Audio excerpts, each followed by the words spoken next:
So at the end of the day, we all have to grow our business, whatever it may be, or our nonprofits, right, in Kittel's case, and whatever is of importance to us, we're looking to grow it. And by the way, if you guys have questions, you're welcome to unmute yourself and jump in, or if you want to put it into the chat box, you know, whatever works, I'm fine with any of it. There's a few different ways that we have to grow our business, right? One of them is to go out and look for new people to talk to, right? Which is the first image. So you go find new leads, as sometimes people call them, right? Or new folks to engage with that you need to then have a conversation and take the next step of the way. So that's one way to grow the business. Another way to grow the business is to increase the value of each client. So depending on what line of work you're in, it can be different. It could be increasing your prices. It could be increasing your offering and offering more services to a particular individual. It could be increasing the value of the transaction in some capacity, right? Looking for folks at a higher, price point of either the service or the product that you're offering. So that's another way of increasing our business. And the other way is to just get more referrals from the people that you're already doing business with. So obviously all are important to your business because you don't get to this last stage unless you've already done some work at the beginning to have some people to talk to. Today, we're going to focus on just one thing, and we're going to focus on that money tree at the end, basically, right? And so we're going to focus our efforts on, and the conversation today, on not on how to get people in the door. That's a whole different conversation, and I'm sure many of us here can certainly have that with you if that's something you're interested in, but we're going to focus on people have walked through your door and said they want to engage with you or in some capacity, what do we do with them is what we're going to focus on. And that one thing that we're going to talk about is related to the art of asking. So a question for all of you. How hard do you work for your clients? Do you think that you put everything into serving every one of your clients? You can either show of hands, put in the chat box, whatever, like just give me some idea. You've got 10 people that you've served, the last 10 people you've served. Out of those last 10, did you give 120% to all 10 of them? And be honest, oops. How are we answering it? Is it chat? Where's my chat box? I'm gonna check. Are you guys responding to me by chat? Because I can't see it for some reason.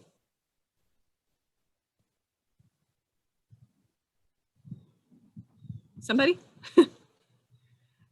Is it, why can't I see my chat? Somebody help me out here. What's going on? If I'm sharing, I can't see.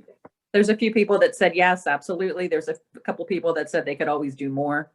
Okay. All right, cool. Thank you. And I appreciate the thank you. I think Jennifer, that was you that helped out. Thank you. I couldn't see the chat box. So I appreciate that. So awesome for the people that responded. So thank you for that. And the people that were honest, that's really super great. Also, I appreciate the honesty of you can always do more because yeah, there's always room for growth too. So the reason I asked that question is if you, and I gathered by the way that most of you, you know, you're here and you're a part, I've met most of you. I know that you do give a lot to what you do, right? So it was a little bit of a loaded question, I guess, because I knew the answer. But the reason I asked that question is, so you gave so much to everybody. How many of the people do you think should, you know, you would have possibly said they're likely to refer me because I did such a great job, right? So chances are, again, you're probably going to say, yes, like they should have all referred me because I went so well above and beyond for all of them. Fair, right? Yep, you're getting 100% there. There we go. Okay. So now here's the key question. If you think back to the last people, how many referrals did you get from those last 10 people? Clients, contracts, however, whatever the right word is in your industry. And Jennifer, I appreciate you helping out with that. No problem. Somebody's saying 7 out of the last 10. I know myself, I'm usually at 20% because, you know, that's generally the law of averages. Yep. Okay. Well, that 7, by the way, is well above the expected answer here. So what most people get. So congratulations to whoever it was that got the 7. That's really, really expected. Yeah. Mm-hmm. Oh, nice job. Okay. So, so those that didn't have as high a number too, right? Did you ask Did you ask for any of the referrals from these folks? Paul said he did ask. And hence his results. Paul? How about others? There's a few yeses. A few yeses. Any no's, you guys? You have to ask every time if you want to move forward. You can't not ask. You're absolutely right, Paul. You know, but there's something that inhibits people from asking. There's this thing that they feel like they're a salesperson when they ask. I don't know if you guys agree with me or not, but I've heard so many great professionals that are very good at what they do, that put 120% into what they do. And they deliver they're probably like among the best in their business, but they don't ask. And I don't know, growing up, I was taught, and this is what I teach my kids, you don't ask, you don't get, right? You have to ask the question in order to get the answer, like to get what you're looking for. So it's something so simple that we all forget to do. And I call it the art of asking, because you do have to ask in a way that you're not a salesperson, right? And that you are getting what you're looking for in a powerful, meaning way that's valuable to the person on the other side as well, and create value for them in the ask. So we're going to kind of go out into that. And so on that note, what I'm going to say is what you put out into the universe is what you get back, right? So if you are providing value, if you are wanting to help your clients and the folks that you're interacting with, if you are a great resource for them, what you're going to get back is people that want to help you back. So with that in mind, what we need to do is we need to really, really make sure that we are delivering value to everybody that we interact with. And then we can ask then and say, once we know that we've delivered that value, then we can go and ask for the value back. Because what happens is a lot of people, sometimes they're willing to help you. A lot of them are. And if you've given value to them, they're more than likely willing to help you. But it hasn't occurred to them that you need their help, right? So we have an opportunity to turn every person that you interact with into your untrained, unpaid sales force, basically. And simply by letting them know that you do need the help, that you are looking for the referrals, and that you do need the introductions, right? And they just don't know that because that's not the line of work that they're in, for example, right? If somebody is working in a corporate job behind a desk where they're interacting with only B2B people, it doesn't occur to them that there's a whole nother world out there where people need other people to tell them about them to get work. So it's something so simple that we all often overlook. And I'll tell you, I honestly myself struggled when I first started to learn this art of asking, because it felt like I was a salesperson. And well, I'm a professional, I'm not a salesperson, was what I told myself, right?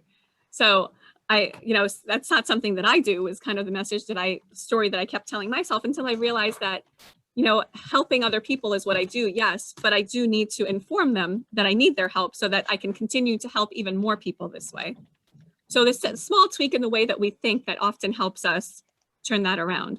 So we're going to talk about kind of leveling the playing field here, right, between you and your clients.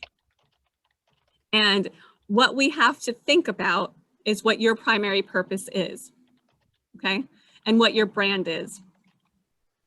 And so whatever business you're in, your primary, we're going to kind of change the paradigm shift into, I am a copyright editor, right? I'm a tech support, like whatever it is that we do, right? We're going to change that into my business is to be referred.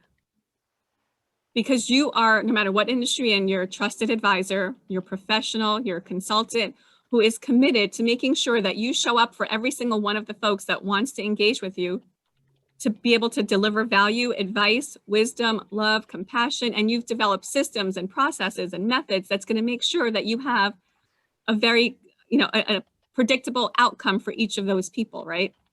And so therefore your clients are going to trust and respect you so deeply that they're compelled, and that they're going to be so motivated to want to tell other people about you. So we want the net result is we want a referral from every client and a client from every referral. How does that sound, right? Mm-hmm.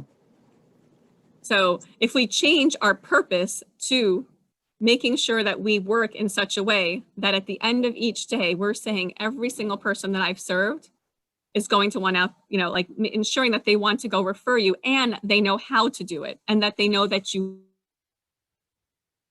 want them to do that. Okay. So we're going to focus on that. And so you can do that simply by caring for your clients, right? Which means we're going to create a referable experience. And some of you, I'm sure many of you are doing this already. What we want to do though, is do it in a way that it's predictable. It's not happened, it just happened by chance. It's something that you are very purposeful and intentional in doing.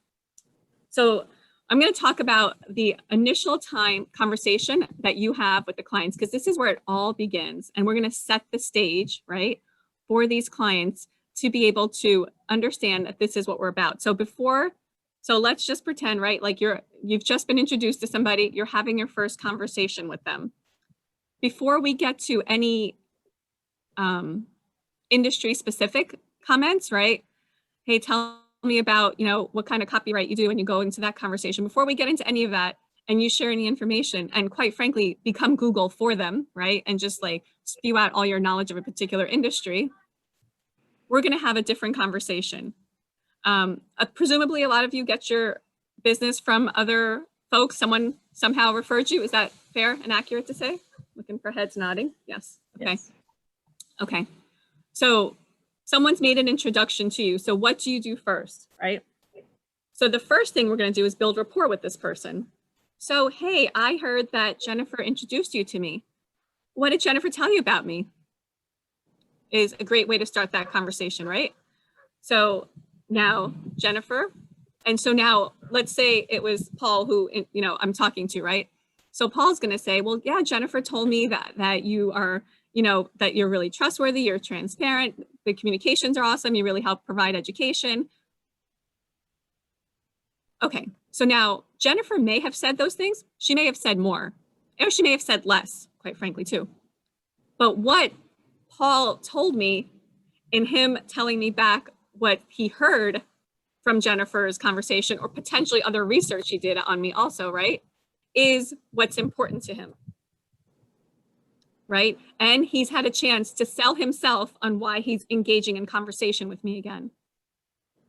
So I just gave him an opportunity to remind himself of why he wants to do business with me. So I built that rapport of understanding what's important to him, and for me to then understand too what he values, right? So now I've got a chance to understand this is what's important to Paul. So the first thing we're going to do is just understand why that person wanted to have a conversation with you in the first place. And then this is a kind of a hard thing to do, I'm going to say, okay?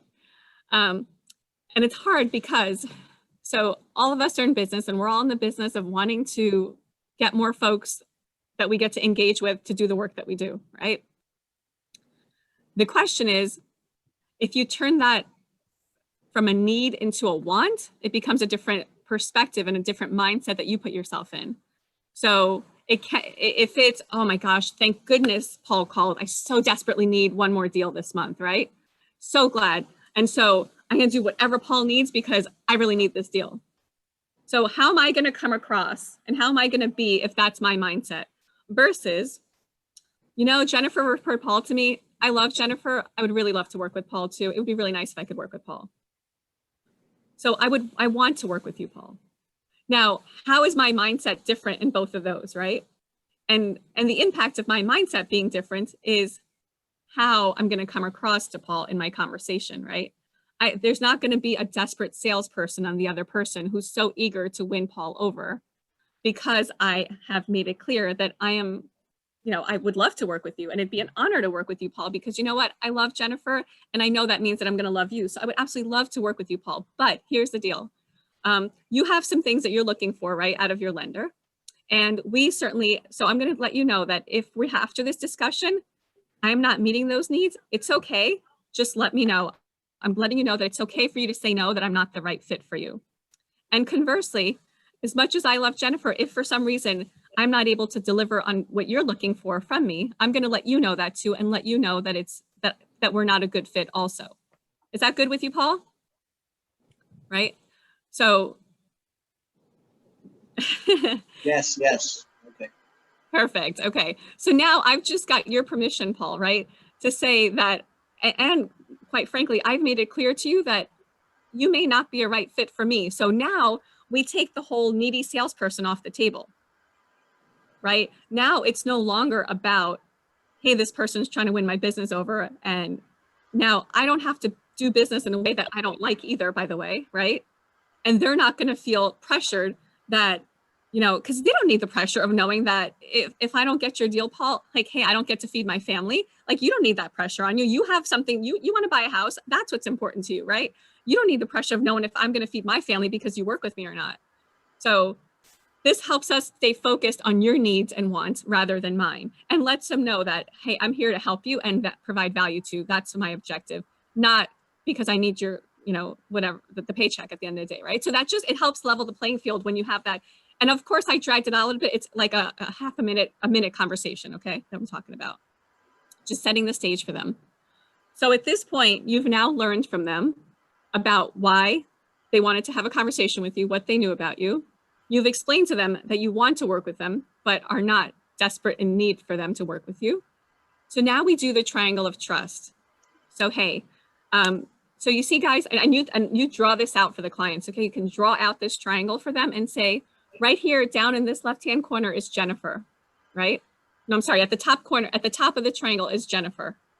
Down here in the bottom is Paul. And I'm over here on the right-hand side, right? So we've got this triangle.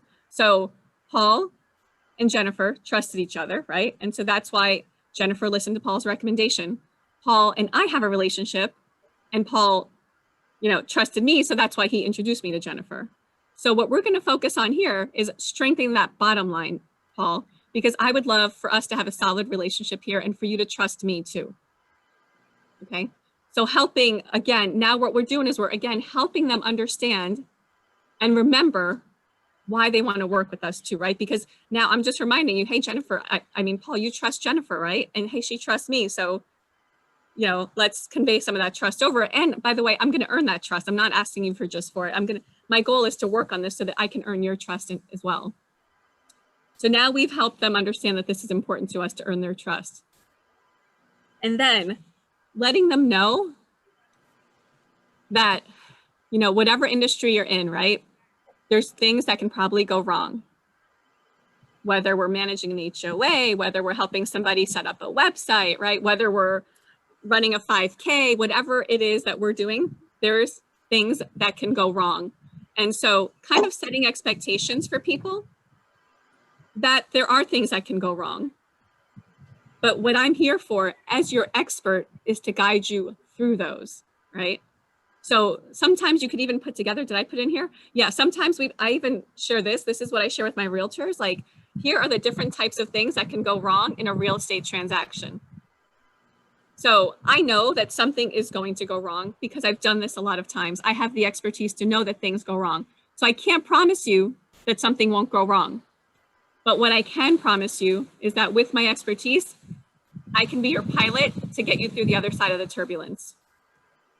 So what happens here now, right? So if everything goes swimmingly well and nothing goes wrong, you're a superhero because you told them things can go wrong and nothing went wrong. So you're a superhero. If something goes wrong, you told them up front and then you solved it. Still a superhero, right? So having set that expectation up front helps you make sure that they are going to be happy with the entire process of working with you the entire way through, because it lets them know that things can go wrong, because nothing is perfect in this world, right? So nothing is going to go 100% right all the time. So things are going to go wrong, but because of your expertise, you're going to get them on the other side of it. And I like to use the pilot analogy. So I like to tell folks, hey, I'm going to be your pilot through this home buying experience. And you know how when you're on an airplane, sometimes there's a little turbulence and the pilot tells you to buckle up and stays put, we'll get you to the other side. And then now you can unbuckle your seats, everything's safe. Well, that's what I'm going to do for you. I will let you know when it's time to buckle up and I will get you safely to your destination. So people seem to like that analogy. So, feel free to use it if it works in your line of work. So now we've set the expectation. And so now again, if you've done all of this, by the way, you have not said a single word about like what your pricing is, what service you're going to provide. We haven't talked any of that yet, right? But more likely than not, you have differentiated yourself as a true professional just by having these few minutes conversation. So by the way, so far we're at like a 5-minute conversation at most, okay? So, but you've differentiated yourself as a true professional so far just by being completely honest with them and understanding them and having these conversations up front. And then you talk about mutual agreement, right? So it's now we're saying, okay, so let's have an agreement here that, you know, we're going to have this conversation. We're going to now start talking about, you know, whatever topic we're here to discuss, right? Oops, sorry. And we're going to have that conversation about the topic. And as we do that, again, if you remember, I said you can either choose to work with me or not choose to work with me, right, Paul? And so whatever you decide, as I said, I'd like you to be honest. And as long as I've added value to, what I'm going to ask is that you go back and let Jennifer know that this conversation was helpful to you. Is that fair? Yes. Perfect. Oh, thanks, Paul. Perfect. And so then, and if you want to work together, right? I would so love to do that, Paul, because again, Jennifer is so amazing. And I know that she only hangs out with other cool people like herself. So it would really be awesome to get to know you and to be able to help you as well. And it would be my pleasure. And if you could, after that, also go back and let Jennifer know that you had a great experience with us, that would really mean the world to me. And my goal, if you remember the triangle that we shared with before, Paul, is that I would love to have you down in that left corner after we're done, because I want to do such a great job for you that you then want to go and share me with other people. How's that sound, Paul? Do we have an agreement? Makes sense, yes. Perfect, thank you.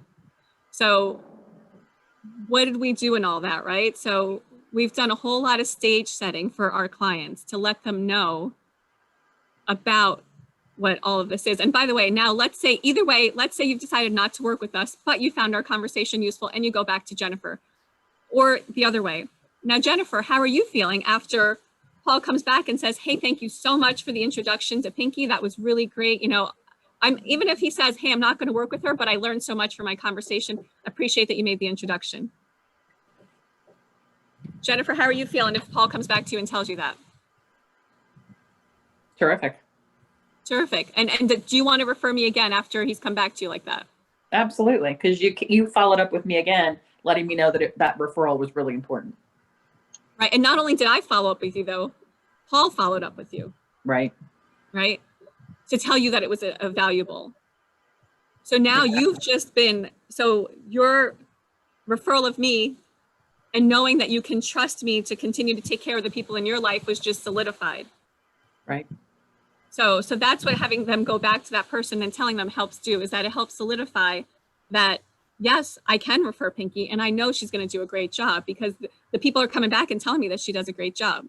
So you get that buy-in from them. And so now you get validation from somebody else. So now we've continued to expand the number of people that Jennifer wants to tell about me because Paul has gone back. And well, who doesn't want to feel good that they help somebody else out, right? Mm-hmm. And so now you've just helped 2 people that you care about out. Yes. I'd like to interject something that's important. Please. A lot of people will go out and get 2 or 3 referrals or references and then decide which one they want to pick at the end. By your providing all that information, and when the client goes back and discusses it either with his company or his significant other, you have set the table so broadly that the possibility that you've risen to the top of the 3 organizations that have been met regarding the mortgaging or whatever, it may not be immediate on the first call, but you may find out that you get a call back a week later. We met with 3 people. We'd like to go with you. Can we schedule a follow-up visit or a telephone call or whatever? So you didn't lose anything at the beginning. Right. Thank you, Paul. That's a really good point.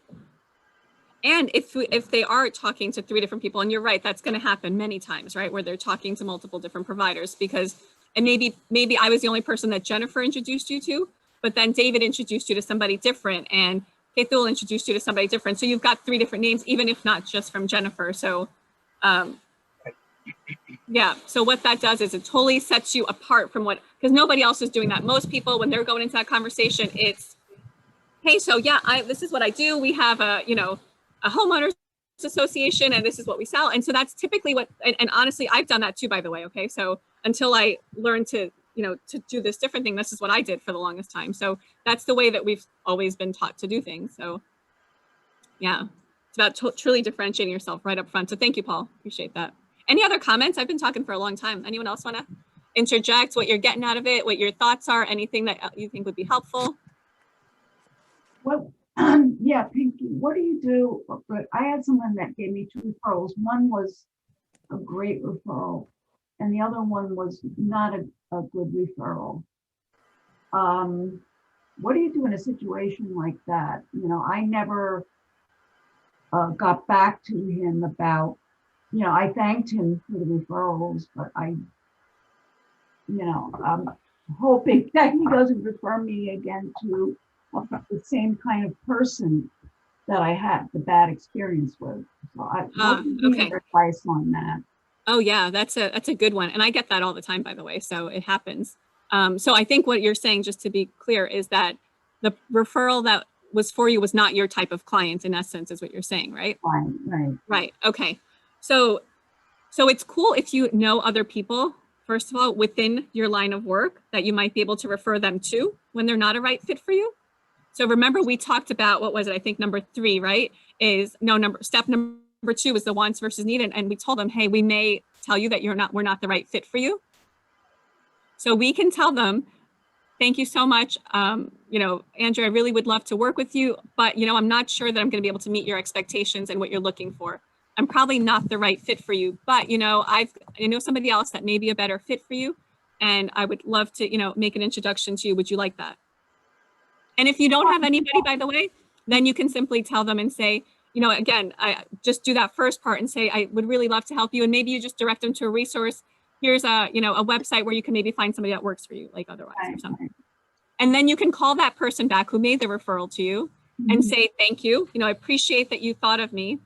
But this so-and-so is just not the right fit for our business. We're really looking for individuals that blah, blah, blah, blah, blah. And you let them know what the right type of client is for you. And then end with, I really appreciate that you thought of me. It's really great. And would love to help more folks in the future that need blah, blah, blah. Okay. Thank you. That's really helpful. Yeah, you're welcome. Absolutely. And it happens to me all the time. So we definitely get folks that aren't necessarily the right fit. And then we just keep educating our sales force. And then part of it though was me is that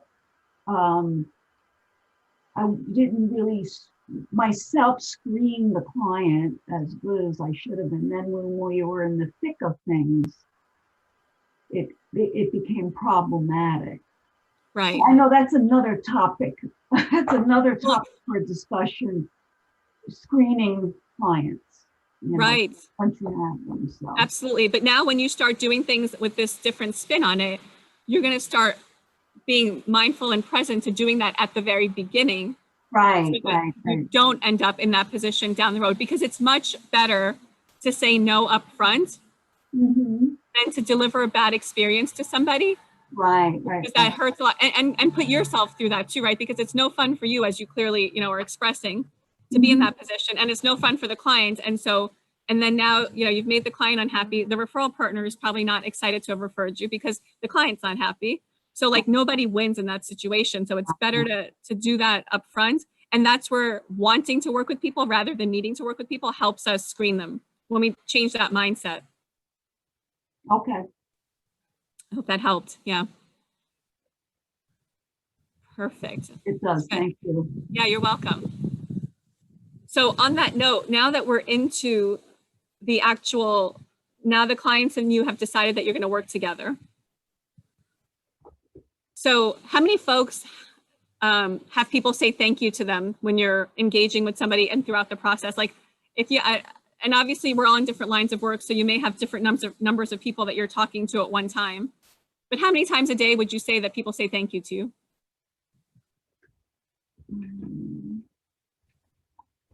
A lot.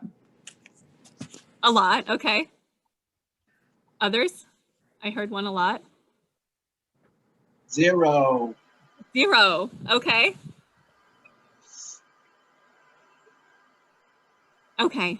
So that's interesting, Paul, that you said 0 because you're the one that had the 7 out of 10 referrals, right? Fascinating. Okay. So maybe we can get you to 10 of 10 then by adding this in. Okay. So most people will say some amount of times a day, people will say thank you. Who said, Jennifer, I think you said a lot, right? And if somebody else wants to jump in too, what do you say when somebody says thank you to you is what I'd like to know. I love the Chick-fil-A answer. It's my pleasure. I don't use it as a canned pitch, but I'm genuine about it. I think the time that I invest in others is appreciated, and they know that my heart's in it as well as everything else. And so when I get the thank you, I know that they recognize the time and effort that's been put in. We're getting quite a few other thank yous on a pretty regular basis. Somebody said once a week. Okay. Once a week. Okay. Anyone else have anything else to add? Thank you, Jennifer. Yeah, whenever I get a thank you, I actually do use that as an opportunity to say, yay, thank you. It was my pleasure to work with you. I'm glad I was able to help you. And if you know someone who is in need of legal services or something that I can help with, please do have them reach out to me. So I do use that thank you moment as a little pitch to just, hey, I'm here. If you know someone, please refer. Beautiful, Pragati. Very nice. Yeah, that is awesome. So I call them moments of gratitude. Okay. So thankfully, many times a day, you might have folks that say thank you. And by the way, you can create one too. So somebody let me know, is this helpful for you? Like can somebody let me know if this has been a helpful 30 minutes or 40 minutes? Steve? Vicki, I just wanted to say thank you. Well, Steve, thank you. I appreciate that. And it's so great that you value the time I've taken into putting this together for you. And I hope that you've gotten a lot of value from it. And Steve, if you know anyone else that you think would benefit from me being able to share with them, I'd really love an introduction to them. You think you could do that for me, Steve? I sure do. And thank you again. And makes 2 thank yous for you and 1 for me. So there you go. It's 3. Oh my gosh. I got to stop. So if you're not getting the thing, and by the way, I did that purposely. Thank you, Steve, for playing along, right? But I created a moment of gratitude there, right? So if they're not proactively jumping in and saying that, you can ask the question, is this valuable to you? So just ask, hey, has this hour Zoom call been helpful for you or not, right? Did you like the website I put together? Do you like whatever, so you can just go and ask, is it valuable? And more often than not, you'll know, by the way, right? You'll know when things are going well and when things are not going well with the client, hopefully, right? So if they're going well and you ask that question, they're going to respond and say yes. And then you turn that into, well, great, who else can I help in this way, right? And so you use that moment of gratitude to convert into a moment of where you can able to get more folks and that you can help out.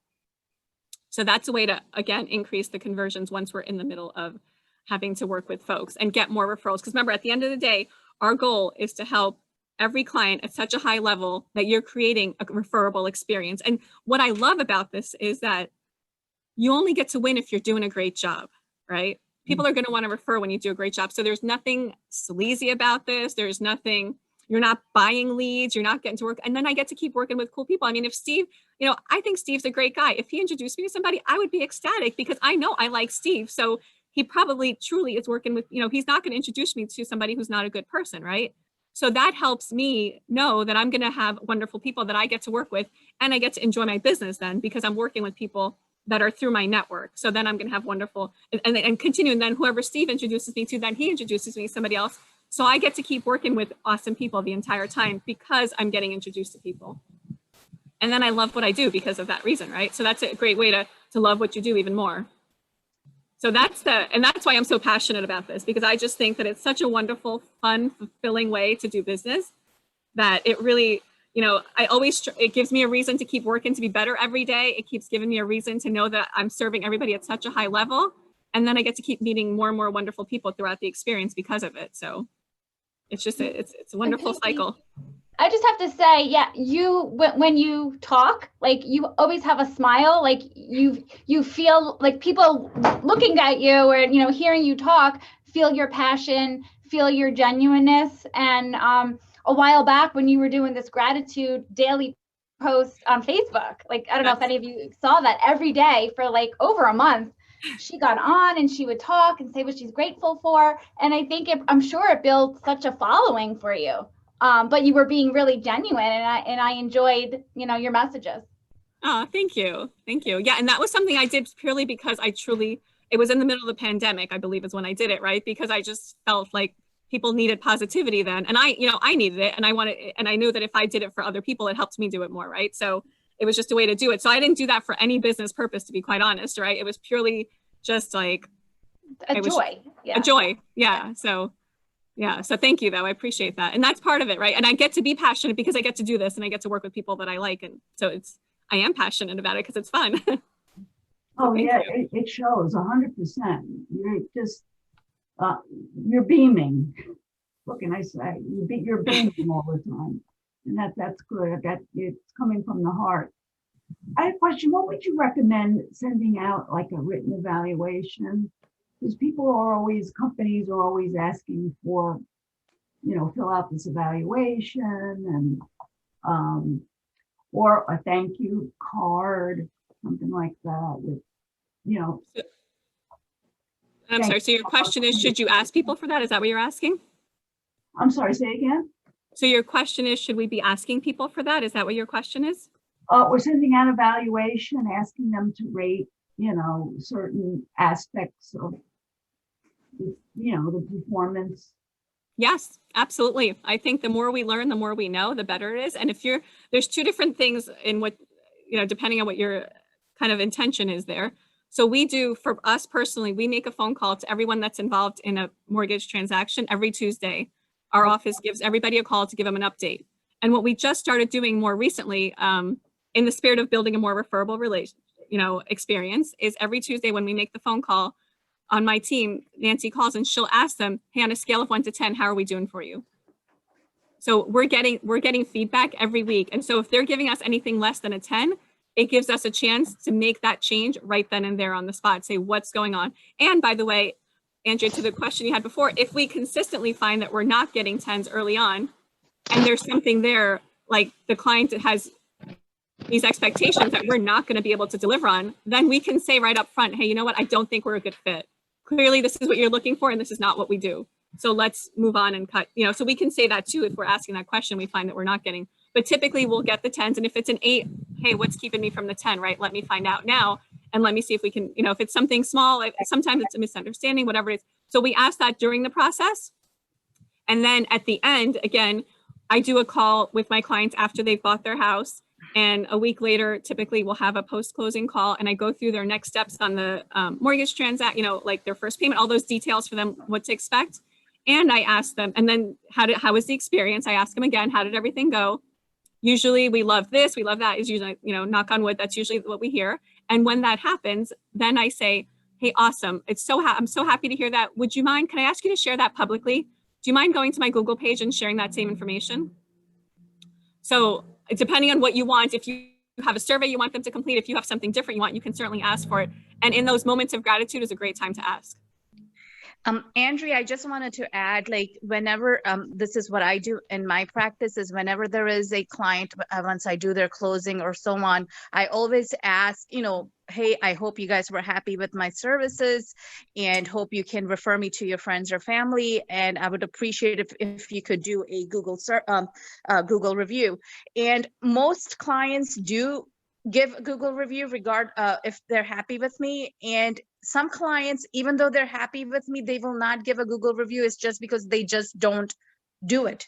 So you can't have that expectation, or I certainly don't, and I don't think anyone else should have that expectation that just because I gave that 110%, I'm going to get that Google review, or I'm going to get that positive review.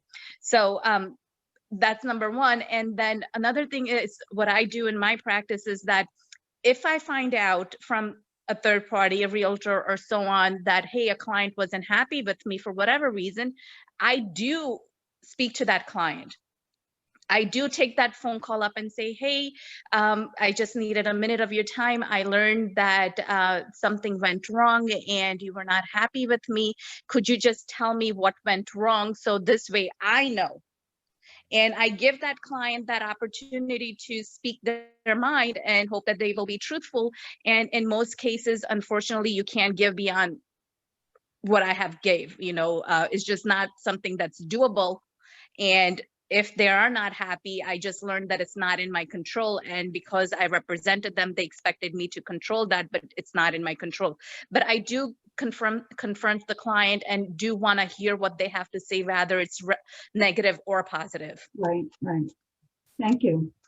Yeah, thanks for sharing, Pragati. Yeah, it definitely helps to know when it's positive or negative, right? Yeah, that's really good to, I like to always hear too, because it helps us figure out if we want to change something to get better, or again, if it was just, it helps us figure out who we shouldn't be doing business with, one or the other. Go ahead, Jennifer. Yeah.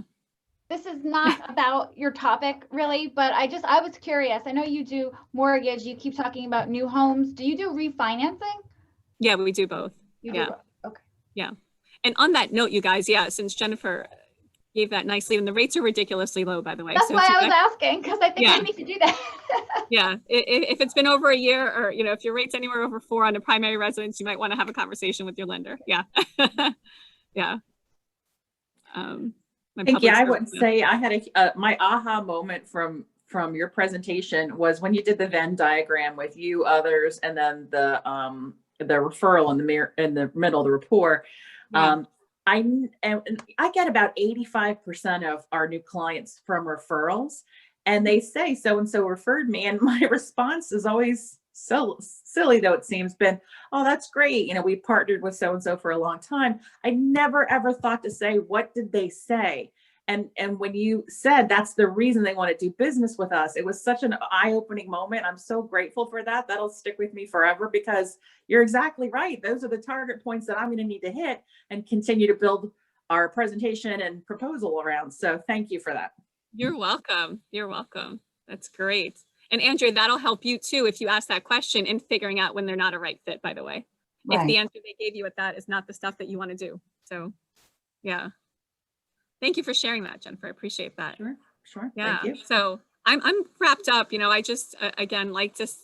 I'm very much about mindset, as those of you that know me know, right? But so you don't always get what you want in life, but you have to be truly and obsessively committed to what you do want in order to get it. So definitely, if this is something that's important to you, make sure you're committed to making it happen and getting the referrals and building that business that really helps, give you the life that you want and deliver the value you want to your clients. Yeah. I think that's all I have, right? Yeah, that's all I have.